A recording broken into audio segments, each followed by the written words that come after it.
ഞാൻ കഴിഞ്ഞൊരു സന്ദർഭത്തിൽ ഞാൻ സംസാരിച്ചു വരയ്ക്കുന്നതിൻ്റെ ഒരു ഫ്ലോയിൽ ബഹുമാന്യനായ രാഹുൽ ഗാന്ധി എന്ന് പറയാനുള്ള ഒരു സാഹചര്യം ഉണ്ടായി.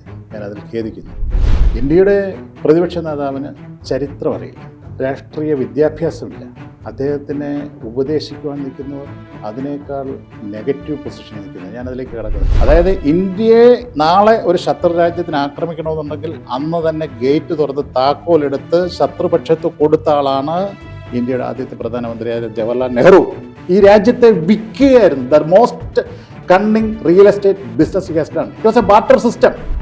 ഇന്ത്യ എന്ന് പറയുന്ന രാജ്യത്തെ നയിക്കുന്ന വിശ്വപൗരനായ മഹാനായ നരേന്ദ്രമോദി കൈകൾ ഉയർത്തി നെഞ്ചു വിരിച്ചുകൊണ്ട് അതിനെ തടഞ്ഞു നിർത്തുവാനുള്ള വിന്യാസം ആൻഡമാൻ നിക്കോബാർ ഐലൻഡിന്റെ 4 വശങ്ങളിലും നടത്തിയിട്ടുള്ളത് കൊണ്ട്, ഒരു ഈച്ച പറക്കാത്ത രീതിയിൽ അവിടെ സംവിധാനം ഉണ്ടാക്കിയിട്ടുള്ളത് കൊണ്ട് എനിക്ക് ഈ എറണാകുളത്തും തിരുവനന്തപുരത്തും കിടന്നുറങ്ങാൻ പറ്റും. പതിറ്റാണ്ടുകൾ നീണ്ട രാഷ്ട്രീയ പാരമ്പര്യം, കേരളം ഉറ്റുനോക്കുന്ന വികസന തന്ത്രങ്ങൾ, പിന്നെ പലരും പറയാൻ മടിക്കുന്ന ചില കൈപ്പേറിയ സത്യങ്ങളെല്ലാം നമ്മളോട് ഇന്ന് പങ്കുവയ്ക്കാനായുള്ളത് BJPയുടെ സംസ്ഥാന സമിതി അംഗമായ അഡ്വക്കേറ്റ് ശ്രീ കിഷോർ ബാബുവാണ്. നമസ്കാരം സാർ. നമസ്കാരം. ആദ്യം തന്നെ ഒരു രസകരമായ ചോദ്യം ചോദിച്ച് നമുക്ക് തുടങ്ങാം. എങ്ങനെ പോകുന്നു കേരളത്തിലെ 2 മുന്നണികളുടെയും, ഇടതിന്റെയും വലതിന്റെയും PR സ്റ്റണ്ടുകളും കാട്ടിക്കൂട്ടലുകളും ഒക്കെ? ഇതൊരു PR വർക്കിൻ്റെ ഒരു കാലഘട്ടത്തിലുള്ള രാഷ്ട്രീയ പ്രവർത്തനമാണല്ലോ നടന്നുകൊണ്ടിരിക്കുന്നത്. ഈ റിയൽ ലൈഫിൽ നിന്ന് റിയൽ ലൈഫിലേക്ക് വന്നതിൻ്റെ അധപതനമാണ് ഇന്ത്യയിലെ കേരളത്തിലെയും കോൺഗ്രസ് പ്രസ്ഥാനത്തിന് വന്നുള്ള ഏറ്റവും വലിയ അപജയം. എസ്പെഷ്യലി അത് യൂത്ത് കോൺഗ്രസിൻ്റെ കൾച്ചറിൽ വന്നത്. അതിൻ്റെ ഒരു സങ്കടകരമായ അന്ത്യം നമ്മൾ പാലക്കാട് കാണുകയുണ്ടായി. അപ്പോൾ അതിലേക്ക് ഞാൻ കിടക്കുന്നില്ല. ആ ഏജ് ഗ്രൂപ്പിലുള്ളവർ കഴിഞ്ഞതിന് ശേഷം 85കളിൽ 86കളിലും AS യൂത്ത് കോൺഗ്രസ് നേതാക്കന്മാരായിരിക്കുന്ന ഇന്നത്തെ കോൺഗ്രസിൻ്റെ സമുന്നതരായ നേതാക്കന്മാർ അത് തന്നെയാണ് പിന്തുടരുന്നത്. ആ കുട്ടികളെ അവർ ചെയ്യുന്ന റീല് ശരിയല്ല എന്ന് പറയുന്ന അതേ ആളുകൾ തന്നെയാണ് മാധ്യമക്കൂട്ടത്തെയും കൂട്ടിക്കൊണ്ട് വളരെ അവിചാരിതമായി ഞാൻ റോഡിൽ കൂടെ പോകുമ്പോൾ ഒരു കൂട്ടം തൊഴിലുറപ്പ് ചേച്ചിമാർ അവിടെ തൊഴിൽ ചെയ്യുന്നു കണ്ടു. ഉടനെ ഞാൻ അവിടെ ഇറങ്ങി. ഞാൻ അമ്മയോട് ചോദിച്ചു, അമ്മേ, തൊഴിലുറപ്പ് മേഖലയിൽ എല്ലാം നന്നായി പോകുന്നുണ്ട്? ഉടനെ അമ്മ പറയും, അപ്പോൾ ഇത് PR എഴുതി കൊടുക്കുന്ന ഡയലോഗ്, ആക്ഷൻ, സ്റ്റാർട്ട് ക്യാമറ. കഴിഞ്ഞ ദിവസം നമ്മൾ MV ഗോവിന്ദന്റെ ആ സദസ്സിലും കണ്ടതാണല്ലോ ഇതേപോലെ. മൊയ്തീൻ എന്ന് പറഞ്ഞ ആ ഒരു മനുഷ്യന്റെ അടുത്ത് പെൻഷൻ കാശ് കൊടുത്ത് പറഞ്ഞു വിട്ടതല്ല. ഞാൻ സൂചിപ്പിച്ചത് കോൺഗ്രസ്സിലാണ്. അപ്പോൾ സമുന്നതനായ നേതാവ് നാഷണൽ ഹൈവേ കൂടെ പോകുന്നു. തോട്ടപ്പള്ളി എന്ന് പറയുന്ന ഒരു പ്രദേശത്ത് ഒരു കൂട്ടം തൊഴിലുറപ്പ് തൊഴിലാളികൾ നിൽക്കുന്നു. അവരോട് പോകുന്നു, അവിടെ ഇരിക്കുന്നു, അവരുടെ കപ്പ എടുക്കുന്നു, അവർ കഴിക്കുന്നു. അമ്മയെ എന്തുകൊണ്ട് വിശേഷം? തൊഴിലുറപ്പ് പദ്ധതി കേന്ദ്ര ഗവൺമെൻറ് നിങ്ങളെ ഒരുപാട് ദ്രോഹിക്കുന്നുണ്ടല്ലേ? അപ്പോൾ ഉണ്ട് ഇങ്ങനെ പറയുന്നു. അപ്പോൾ അവർ ട്രെയിൻഡ് അല്ല. ഒരു സൈഡ് മാത്രമേ ട്രെയിൻഡ് ഉള്ളൂ. ഈ സ്ക്രിപ്റ്റും ചോദ്യോത്തരവും എല്ലാം എഴുതി കൊടുത്തു. അതൊരു സൈഡിൽ നടക്കുന്നു. മറ്റൊരാൾ ട്രെയിനിൽ യാത്ര ചെയ്യുമ്പോൾ സഹയാത്രയ്ക്ക് ചോറ് പൊതി കൊടുക്കുന്നു. ചോറ് പൊതി കൊടുത്തതിന് ശേഷമാണ് ഈ റോഡിൽ വെച്ച് പെട്ടെന്ന് തൊഴിലുറപ്പ് സ്ത്രീകളെ കാണുന്നത്. അപ്പോൾ ഇതെല്ലാം കാണുന്നവർക്ക് മനസ്സിലായില്ലേ? ഏറ്റവും രസകരമായി തോന്നിയത് കേരള ബഡ്ജറ്റിൻ്റെ ഒരു അവലോകനത്തിൻ്റെ ഭാഗമായി ആലപ്പുഴ ജില്ലയിലെ ഒരു മത്സ്യത്തൊഴിലാളി കുടുംബത്തിൽ അദ്ദേഹം കോൺഗ്രസ് നേതാവ്, അതും സ്ക്രിപ്റ്റ് സ്റ്റാർട്ട് ഡയലോഗ് എല്ലാമാണ്. ഒരു ചെറിയ സ്ക്രിപ്റ്റ് തെറ്റിപ്പോയി. അതായത് ഇങ്ങനെ നമ്മൾ അടുക്കളയ്ക്ക് കയറുന്നു, അമ്മയോടൊപ്പം നിൽക്കുന്നു, അമ്മ എന്ത് പാചകം ചെയ്യുന്നു, ചോറ് വെന്തോ അരി വെന്തോ, ഇതെന്തോ കപ്പയാണല്ലേ, അപ്പോൾ കപ്പ അവിടെ പ്രത്യേകം പേടിച്ച് പുഴുകി വെച്ചിരിക്കുകയാണ്. ഇതെന്താണ്? മുളക് ചമ്മന്തിയാണ്. ഓക്കെ, അപ്പോൾ എനിക്ക് ചമ്മന്തി ഇഷ്ടമാണ്. ചമ്മന്തിയും കപ്പയായിട്ട് ഉമ്മറത്ത് വരുന്നു, ആരാധകർ വൃന്ദങ്ങൾ ഇരിക്കുന്നു, സംസാരിക്കുന്നു, ഗംഭീരമാണ്. അപ്പോൾ സ്ക്രിപ്റ്റ് എഴുതി കൊടുത്തിരിക്കുന്നത് ചമ്മന്തി എടുത്ത് നാക്കി വെച്ചിട്ട് എന്തൊരു രുചി അമ്മ എന്ന് പറയണത്. എന്തൊരു രുചിക്ക് വരെ ഓട്ടോമാറ്റിക്കോ എന്തൊരു എരിവമ്മ. അപ്പോൾ സ്റ്റാർട്ട് കട്ട് ചെയ്യേണ്ട നാച്ചുറലായിട്ടുണ്ട് സാറേ, പോട്ടെ അടുത്ത എപ്പിസോഡിൽ. ഇതാണ് this is what it is. ഇതാണ് ഈ ഒരു ലോകത്തിൻ്റെ എന്താ പറയുന്നത്, പിന്തുടരുന്ന അഡിക്ഷനായി മാറിയിരിക്കുക. ഒരു പ്രതിബദ്ധതയോ ഇതൊക്കെ ഇപ്പം നേരത്തെ കാലങ്ങളിലും ഈ കോൺഗ്രസ് നേതാക്കന്മാരും കമ്മ്യൂണിസ്റ്റ് നേതാക്കന്മാരും സാധാരണ പ്രവർത്തകരുടെ വീട്ടിൽ ചെന്ന് കട്ടൻ ചായയും കപ്പയൊക്കെ കഴിച്ച് സന്തോഷമായിട്ട് സ്നേഹം. എൻ്റെ വീട്ടിൽ ഈ പറയുന്ന സോക്കോൾഡ് നേതാക്കന്മാർ എത്രയോ ദിവസങ്ങളിൽ ഭക്ഷണം എൻ്റെ അമ്മ വിളമ്പി കൊടുത്തതുണ്ട്. അന്നൊന്നും ഇങ്ങനെയുള്ള ഒരു അഭ്യാസ പ്രകടനങ്ങളോ അഭിനയങ്ങളോ ആർക്കും ആരും ഒരു അറ്റാച്ച്മെൻ്റ് ഇല്ലല്ലോ. എല്ലാം ഒരു ഡ്രമാറ്റിക് മൂവ്മെൻറ്റ്. എല്ലാം നേരത്തെ സ്ക്രിപ്റ്റ് എഴുതി തയ്യാറാക്കി അങ്ങ് പോവുകയാണ്. സോ വല്ലാത്തൊരു അപജയമാണ്, വല്ലാത്തൊരു അപജയം. അങ്ങനെയാണെങ്കിൽ ഒരു ചോദ്യം കൂടി, അതും വളരെ രസകരമാണ്. ആരായിരിക്കും നമ്മുടെ കേരളം ഭരിക്കുക ഇനി? അല്ല, അത് രസകരമായ ഒരു ചോദ്യമല്ല, അതൊരു വസ്തുതാപരമായ ചോദ്യമാണ്. ആണ്, പക്ഷേ അത് കേരളം ഭരിക്കാൻ പോകുന്നത് ഏറ്റവും കൂടുതൽ MLA മാർ കേരള നിയമസഭയിലുള്ള അവരുടെ നിയമസഭാ കക്ഷി നേതാവായിരിക്കും കേരളം ഭരിക്കാൻ പോകുന്നത്. ആരായിരിക്കും എന്ന് ഇപ്പോൾ പ്രൊഡിക്റ്റ് ചെയ്യാൻ എനിക്ക് കാരണം രണ്ട് കാര്യങ്ങളാണ്. ഒന്ന്, ഞാനിപ്പോൾ പ്രവർത്തിക്കുന്ന പ്രസ്ഥാനത്തിൻ്റെ കഴിഞ്ഞ കുറച്ച് ദിവസങ്ങളായതുമായി ബന്ധപ്പെട്ട് നോക്കുമ്പോൾ ഉരുക്കു കോട്ട പോലുള്ള രാഷ്ട്രീയ സംവിധാനത്തിൻ്റെ ഉള്ളിൽ നിന്നാണ് NDA മൂവ്മെൻറ്റ് മുന്നോട്ട് പോകുന്നത്. അത്ഭുതങ്ങൾ സംഭവിക്കാം. കാരണം ഇന്ന് ഒറ്റ MLA ഇല്ലാത്ത ഒരു നിയമസഭയിൽ നാളെ അവർ തെരഞ്ഞെടുപ്പിൽ അധികാരത്തിലേക്ക് വരും എന്ന് പറയുമ്പോഴത്തേക്ക് നിങ്ങൾക്ക് അതിനകത്തൊരു വിശ്വാസ്യത കുറവ് വരും. ഞാനും അതേ മാനസികാവസ്ഥയിലായിരുന്നു. പക്ഷേ ഇതിനുള്ളിൽ വന്ന് കഴിഞ്ഞ ദിവസം ഞാൻ ഈ എറണാകുളത്ത് കളമശ്ശേരി ചാക്കോളസ് കൺവെൻഷൻ സെൻറ്ററിൽ NDAയുടെ ഒരു 1 day ക്യാമ്പ് ഉണ്ടായിരുന്നു. അവിശ്വസനീയമായ ഒരു ഡേ ആയിരുന്നു എന്നെ സംബന്ധിച്ചിടത്തോളം. രാജീവ് ചന്ദ്രശേഖരൻ്റെ നേതൃത്വത്തിൽ ആ ക്യാമ്പ് അവിടെ നടന്നപ്പോൾ എനിക്ക് അതിനകത്ത് രാജീവ് ചന്ദ്രശേഖരനോടൊപ്പം ചിലവഴിക്കാൻ കഴിഞ്ഞത് ഒരു ഫുൾ ഡേയിൽ ഹാർഡ്ലി 10-15 മിനിറ്റുള്ള. ബാക്കി കേരളത്തിൻ്റെ കാസർഗോഡ് മുതൽ തിരുവനന്തപുരം വന്നിട്ടുള്ള BJPയുടെയും NDA ഘടകകക്ഷിയുടെ നേതാക്കന്മാരുമായിട്ട് ഇൻ്ററാക്ട് ചെയ്ത് എനിക്ക് ഒരു 8 hours 7 to 8 hours കിട്ടിയ ഒരു എനർജി എന്ന് പറഞ്ഞു കഴിഞ്ഞാൽ ഇറ്റ്സ് ടു മച്ച്. വളരെ ക്രിയാത്മകമായിട്ടുള്ള ചർച്ചകളും ക്രിയാത്മകമായുള്ള കർമ്മപദ്ധതികളുമായി എല്ലാവരും എനർജൈസ്ഡ് ആയിട്ട് ഫീൽഡിലേക്ക് ഇറങ്ങിയിരിക്കുകയാണ്. They are on the track, proper track. Let's see. അതുകൊണ്ട് ആരായിരിക്കും കേരള മുഖ്യമന്ത്രി എന്ന ചോദ്യം പ്രസക്തമാണ്. കേരള നിയമസഭയിലെ ഭൂരിപക്ഷം കിട്ടുന്ന പാർട്ടിയുടെ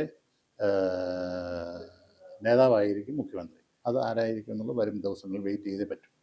ഓക്കെ സാർ, എന്തായാലും ഇപ്പം നമ്മൾ കേരളത്തിന്റെ ഇത്രത്തോളം രാജീവ് ചന്ദ്രശേഖരന്റെ നേതൃത്വത്തിലുള്ള ഈ ഒരു വളരെ ഊർജ്ജസ്വലമായിട്ടുള്ള ഈ ഒരു പ്രകടനം നമ്മൾ ഇപ്പം മാസങ്ങളായി കണ്ടുകൊണ്ടിരിക്കുകയാണ്. തദ്ദേശ തെരഞ്ഞെടുപ്പിന്റെ സമയത്തെല്ലാം നമ്മൾ സത്യം പറഞ്ഞാൽ കണ്ണുതള്ളി നോക്കിപ്പോയി എന്നൊക്കെ പറയില്ലേ, അത്തരത്തിലുള്ള ഒരു കാഴ്ച തന്നെയായിരുന്നു കണ്ടിരുന്നത്.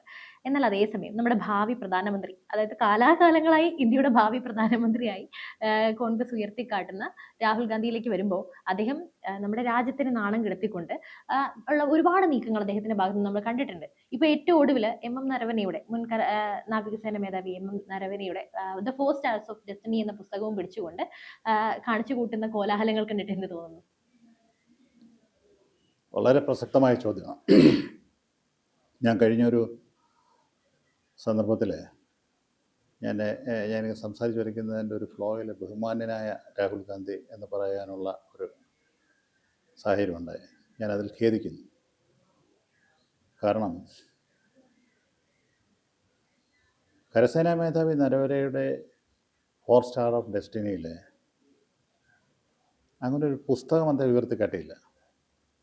ഇന്ത്യൻ പാർലമെൻറ്റിൽ അദ്ദേഹം ഉയർത്തിക്കാട്ടിയത് നരവരെയുടെ പെൻഗ്വിൻ ബുക്സിൻ്റെ പബ്ലിക്കേഷൻ്റെ പുസ്തകം അത് ഉയർത്തിക്കാട്ടിയില്ല. അദ്ദേഹം ഉയർത്തിക്കാട്ടിയത് ദ സോ കോൾഡ് നരവരെയുടെ പുസ്തകത്തിലുള്ള ഒരു ഫോട്ടോ കോപ്പിയുടെ ഒരു ഫോട്ടോസ്റ്റാറ്റിൻ്റെ ഒരു പേജിൻ്റെ ഫോട്ടോസ്റ്റാറ്റാണ് കാണിച്ചത്. ആ ഫോട്ടോസ്റ്റാറ്റിനകത്ത് ഇന്ത്യൻ പാർലമെൻറ്റിൻ്റെ പ്രതിപക്ഷ നേതാവ് ഉപയോഗിച്ച വാക്കുകൾ അല്ലെങ്കിൽ ഉപയോഗിച്ച ആരോപണം എന്ന് പറഞ്ഞാൽ, താഴ്വരയിലെ യുദ്ധവുമായി ബന്ധപ്പെട്ട് സൈന്യവിന്യാസം നടത്തുമ്പോൾ ചൈനീസ് സോൾജിയേഴ്സിൻ്റെ ലിബറേഷൻ ആർമിയുടെ മുന്നേറ്റം നടക്കാനുള്ള സാധ്യത കാണുമ്പോൾ പ്രോട്ടോകോൾ അനുസരിച്ച് കരസേനാ മേധാവി വിളിക്കേണ്ട ആളുകളെ വിളിച്ചപ്പോൾ ഞാൻ എന്ത് ചെയ്യണമെന്ന് ചോദിച്ചപ്പോൾ ഉചിതമായ തീരുമാനം നിങ്ങളെടുത്ത് നടപ്പിലാക്കണം എന്ന് പറഞ്ഞു എന്നാണ് പറയുന്നത്. അതിനർത്ഥം സേനയെ പിൻവലിക്കുക എന്നുള്ളതല്ല, സേനയെ മുന്നോട്ട് പോവുക എന്നുള്ളതല്ല. ഒരു വാർ ഫൂട്ടിൽ നിൽക്കുന്ന ഒരാളിന് എടുക്കുന്ന തീരുമാനം AC റൂമിൽ ഇരുന്നത് കൺട്രോൾ ചെയ്യുന്ന പറ്റില്ല. You do as per the facts and figures, whatever the positioning over there, you take appropriate decision and do it. ഇതിൽ കൂടുതൽ ഉത്തരവ് ഒരു ഭരണാധികാരി എന്ത് കൊടുക്കാൻ? ഇന്ത്യയുടെ പ്രതിപക്ഷ നേതാവിന് ചരിത്രം അറിയില്ല, രാഷ്ട്രീയ വിദ്യാഭ്യാസമില്ല. അദ്ദേഹത്തിനെ ഉപദേശിക്കുവാൻ നിൽക്കുന്നവർ അതിനേക്കാൾ നെഗറ്റീവ് പൊസിഷനിൽ നിൽക്കുന്നത്. ഞാനതിലേക്ക് കിടക്കുന്നില്ല, ഉപദേശക വൃന്ദത്തിൽ അതല്ല എൻ്റെ സബ്ജക്റ്റ്. എൻ്റെ സബ്ജക്റ്റ് ഇന്ത്യ ചൈന വാർ 1962 നവംബറിൽ നടക്കുമ്പോൾ നമുക്ക് നഷ്ടപ്പെട്ടത് 32,000 square kilometre ലാൻഡാണ്.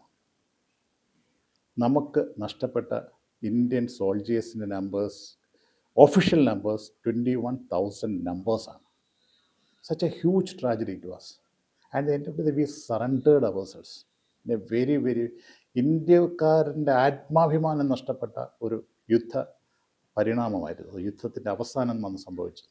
And the history says that the liberation army of the China has withdrawn by itself with suo motu എന്നാണ്. ഒരു ചർച്ചയുമില്ല, അത് കാര്യം മതി, എന്തിന് വയ്യ, ഇത് കാണാൻ വയ്യ. 32,000 സ്ക്വയർ കിലോമീറ്ററും കയറി ഇത്രയും ആളുകൾക്കുള്ള നാശനഷ്ടം ഉണ്ടായിക്കഴിഞ്ഞ ശേഷം ഇന്ത്യൻ നാഷണൽ കോൺഗ്രസ് ഭരിക്കുമ്പോൾ ഈ രാജ്യം ഇന്ത്യയുടേതാണെന്നും ചൈന ചൈനയുടേതുമാണ് എന്ന് പറയുന്ന സ്ഥലത്തെക്കുറിച്ചുള്ള ഞങ്ങളുടെ അഭിപ്രായം എന്താണെന്ന് ഇന്ത്യയിലെ കമ്മ്യൂണിസ്റ്റ് പ്രസ്ഥാനം പറഞ്ഞുകൊണ്ടിരുന്ന ആ കാലഘട്ടത്തിൽ, പിന്നീട് ഇന്ത്യൻ നാഷണൽ കോൺഗ്രസ് എന്ന് പറയുന്ന പ്രസ്ഥാനത്തിന് പിന്തുണ കൊടുത്തിട്ടുള്ള ഇന്ത്യയിലെ കമ്മ്യൂണിസ്റ്റ് പ്രസ്ഥാനം പറഞ്ഞത് ഇന്ത്യയുടേതെന്നും ചൈനയുടേതുമെന്ന് പറയുന്ന സ്ഥാപനത്തെക്കുറിച്ചുള്ള ഞങ്ങളുടെ അഭിപ്രായം വളരെ സുവ്യക്തമാണ്. അത് അവരെടുത്തോട്ടെ, ബാക്കിയുള്ളത് നമ്മളെടുത്തോട്ടെ. അത് 32,000 സ്ക്വയർ കിലോമീറ്റർ അവരെടുത്തോട്ടെ, ബാക്കിയുള്ളത് നമുക്ക് മതി. പിടിച്ചു നിൽക്കാൻ പറ്റിയില്ല ഇന്ത്യയിലെ രാഷ്ട്രീയ നേതൃത്വത്തിൽ. പക്ഷെ ഇന്ന് ഇന്ത്യ ഭരിക്കുന്നത് നരേന്ദ്രമോദിയാണ്. പക്ഷെ ഈ സാഹചര്യത്തിലേക്ക് എത്തുന്നതിനൊരു ചരിത്രമുണ്ട്. അവിടാണ് നമ്മൾ കാണുന്നത്. ഇന്ത്യൻ നാഷണൽ കോൺഗ്രസ് ഇന്ത്യ എന്ന് പറയുന്ന മഹത്തായ രാജ്യത്തെ സ്വാതന്ത്ര്യത്തിലേക്ക് നയിക്കുന്നതിനൊരു ചരിത്രമുണ്ട്. നമ്മുടെ രാഷ്ട്രം സ്വതന്ത്രമാകുന്ന കാലഘട്ടത്തിൽ 1948 പണ്ഡിറ്റ് ജവഹർലാൽ നെഹ്റുവിനേക്കാൾ രാജ്യം വളരെ ബഹുമാനത്തോടെ ആദരിച്ചിരുന്ന സർദാർ വല്ലഭായ് പട്ടേൽ ബ്രിട്ടീഷ് ഇന്ത്യയിൽ നിന്നും ഇന്ത്യ രൂപീകരണത്തിലേക്കുള്ള ആ പരിണാമത്തിൽ, ആ യാത്രയിൽ നാട്ടുരാജാക്കന്മാരുടെയും ഛിന്ന ഭിന്നമായി കിടക്കുന്ന ചെറു രാജ്യങ്ങളെ സമന്വയിപ്പിച്ചുകൊണ്ട് ഇന്ത്യ എന്ന് പറയുന്ന റിപ്പബ്ലിക്കിനെ കോർഡിനേറ്റ് ചെയ്യുന്നതിന് വേണ്ടി അക്ഷീണം പരിശ്രമിച്ചപ്പോൾ ജവഹർലാൽ നെഹ്റു എന്ന് പറയുന്ന സ്വേച്ഛാധിപതി, ആ ലിമിറ്റഡ് വാക്ക് വരെ ഞാൻ ഉപയോഗിക്കുന്നത്, അതിൽ കൂടുതൽ ഉപയോഗിക്കണം, പക്ഷേ ഞാൻ ഇപ്പോൾ തൽക്കാലം അത് ഉപയോഗിക്കുന്നു, എടുത്ത സ്വാതന്ത്ര്യ സമരത്തിൻ്റെ ഔട്ട്പുട്ട് എന്ന് പറയുന്നത് ലോകം കണ്ടിട്ടുള്ള ഏറ്റവും വലിയ റിയൽ എസ്റ്റേറ്റ് ബിസിനസ്സുകാരനായി അദ്ദേഹം മാറി എന്നുള്ളതാണ്. ആ ചരിത്രം നമ്മളെ കൊണ്ടുവന്ന് എത്തിക്കുന്നത് ഇന്ത്യയുടെ ഒരു കാലഘട്ടത്തിലും ഒരു രാഷ്ട്രീയ നേതാക്കന്മാരും എടുക്കാൻ പറ്റാത്ത നയതന്ത്രപരമായ രാഷ്ട്രത്തിൻ്റെ അപകടം വിളിച്ചോതുന്ന ഇന്ത്യയുടെ തെക്കേ അറ്റമായ ആൻഡമാൻ നിക്കോബാർ ഐലൻഡ്സിൽ നിന്ന് 56 നോട്ടിക്കൽ മൈൽ ദൂരത്തിലുള്ള കൊക്കോ ഐലൻഡ് എന്ന് പറയുന്ന ഐലൻഡ്. ആ ഐലൻഡ് 1948 ബ്രിട്ടീഷ് കൊളോണിയൽ ഭരണത്തിലുള്ള, ഇന്ത്യയെ പോലെ തന്നെ കൊളോണിയൽ ഭരണത്തിലുള്ള മയന്മാറിൻ്റെ അധീനതയിലായിരുന്നു.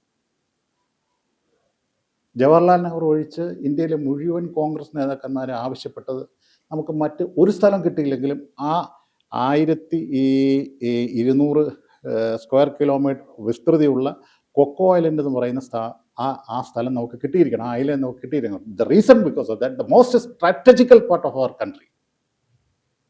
ഒരു ശത്രു രാജ്യത്തിന് കടന്ന് കയറി വരാൻ ഉള്ള ബേസായി ഇന്നല്ലെങ്കിൽ നാളെ ഇത് മാറും എന്ന് ഇച്ഛാശക്തിയുള്ള അന്നത്തെ കോൺഗ്രസ് നേതാക്കന്മാർ ജവഹർലാൽ നെഹ്റുവിനോട് പറഞ്ഞു. പക്ഷേ അത് അദ്ദേഹം സ്വീകരിച്ചില്ല.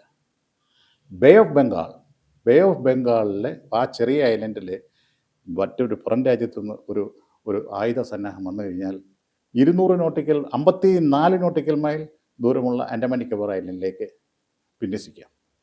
54 നോട്ടിക്കൽ മൈലിൽ നിന്ന് പിന്നെ Chennai, Calcutta, 2 destination very near by. ഭാരതത്തിൻ്റെ അകത്തേക്ക് കയറാൻ 2 വാതിലും തുറന്നിട്ട് കൊടുക്കുന്ന, അതായത് ഇന്ത്യയെ നാളെ ഒരു ശത്രു രാജ്യത്തിന് ആക്രമിക്കണമെന്നുണ്ടെങ്കിൽ അന്ന് തന്നെ ഗേറ്റ് തുറന്ന് താക്കോലെടുത്ത് ശത്രുപക്ഷത്ത് കൊടുത്ത ആളാണ് ഇന്ത്യയുടെ ആദ്യത്തെ പ്രധാനമന്ത്രിയായ ജവഹർലാൽ നെഹ്റു. ഈ രാജ്യത്തെ വിൽക്കുകയായിരുന്നു. The most cunning real estate business he has done. It was a barter system. When he hand over to Coco island, he received some other huge treasure outside India. It was a deal between British government, because he was very good with the rulers of the British government, as well as Indian National Congress leader Jawaharlal Nehru, the Pandit Jawaharlal, the so-called Prime Minister of India. ആ ഭീഷണി ഇന്നുമുണ്ട്. India എന്ന് പറയുന്ന രാജ്യത്തെ നയിക്കുന്ന വിശ്വപൗരനായ മഹാനായ നരേന്ദ്രമോദി കൈകൾ ഉയർത്തി നെഞ്ചു വിരിച്ചുകൊണ്ട് അതിനെ തടഞ്ഞു നിർത്തുവാനുള്ള വിന്യാസം ആൻഡമാൻ നിക്കോബാർ ഐലൻഡിന്റെ 4 വശങ്ങളിലും നടത്തിയിട്ടുള്ളത് കൊണ്ട് ഒരു ഈച്ച പറക്കാത്ത രീതിയിൽ അവിടെ സംവിധാനം ഉണ്ടാക്കിയിട്ടുള്ളത് കൊണ്ട് എനിക്ക് നിങ്ങൾക്കും ഈ എറണാകുളത്തും തിരുവനന്തപുരത്തും കിടന്നുറങ്ങാൻ പറ്റും. So that is the way they have destroyed this country.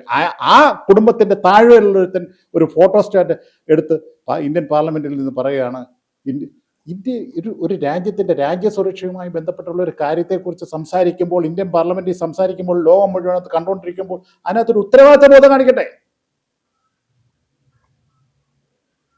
ഇന്നത്തെ ഏറ്റവും നല്ല ഡിബേറ്റിംഗ് സബ്ജക്റ്റ് ആയിരിക്കും.